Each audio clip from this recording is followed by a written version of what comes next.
Hi friends, welcome to వారా Telugu blogs. ఎలా ఉన్నారు? మీరంతా బాగున్నారా? నేనైతే బాగున్నానండి. మీరు ఎలా ఉన్నారో కామెంట్ సెక్షన్లో తెలియచేయండి ఫ్రెండ్స్. ఈ వీడియోలో నేను ప్రపంచంలోనే అత్యంత ఖరీదైన రైల్వే స్టేషన్ గురించి తెలుసుకుందామండి. సో ఎక్కడైతే వీడియోని స్కిప్ చేయకుండా పూర్తిగా అయితే చూడండి.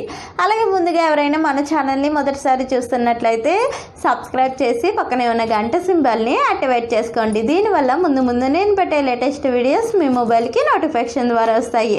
అలాగే ఈ వీడియో కనుక మీకు నచ్చినట్లయితే లైక్ చేయండి, మీ స్నేహితులకి షేర్ చేయండి.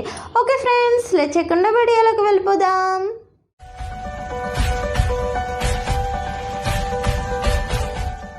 మీరు తమ్లర్ చూసే ఉంటారు కదా, ఒక ఫోటో అయితే కనిపిస్తుంది. అదేంటి అంటే ఒక రైల్వే స్టేషన్.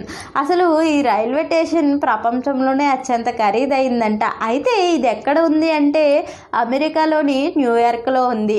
అమెరికా ప్రభుత్వం దీన్ని నిర్మించడానికి అక్షరాల $400 కోట్ల అంటే 30,000 కోట్లు పైగా ఖర్చు పెట్టింది. 2001లో న్యూయార్క్లోని ట్విన్ టవర్స్పై ఉగ్రవాదుల దాడిలో అక్కడి రైల్వే స్టేషన్ మొత్తం నేలమట్టం అయిపోయింది. ఆ తర్వాత అమెరికా ప్రభుత్వం అదే ప్రదేశంలో మరొక కొత్త రైల్వే స్టేషన్ని ప్రారంభించాలని అనుకున్నారు. 200 కోట్ల బడ్జెట్తో దీనిని నిర్మించాలని అనుకున్నా అది కాస్త పూర్తయ్యేసరికి రెట్టింపు ఖర్చు అయింది. అలాగే ఇది నిర్మించడానికి సుమారుగా 12 ఏళ్ళు పట్టింది. ప్రపంచంలోనే అత్యంత ఖరీదైన అలాగే అత్యంత సుదీర్ఘ కాలంలో నిర్మించబడిన రైల్వే స్టేషన్ ఇదే. 2004లో మొదలు పెడితే 2016లో పూర్తయింది. ఈ స్టేషన్ పేరు ఒకులస్. ఇదొక పక్షి పేరు.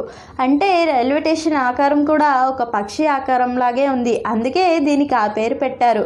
అలాగే ప్రతిరోజు 2.5 లక్షల మంది ప్రయాణికులు ఈ స్టేషన్ నుంచి రాకపోకలు సాగిస్తూ ఉంటారు.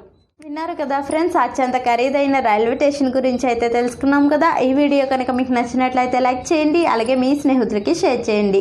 ఈ వీడియో మీద మీ అభిప్రాయాన్ని కామెంట్ సెక్షన్లో తెలియజేయండి. ఇలాంటి మరెన్నో వీడియోస్ కోసం మన ఛానల్ని సబ్స్క్రైబ్ చేసి పక్కనే ఉన్న గంట సింబల్ని యాక్టివేట్ చేసుకోండి. ఓకే ఫ్రెండ్స్, మళ్ళీ నెక్స్ట్ వీడియోలో కలుద్దాం. బాయ్.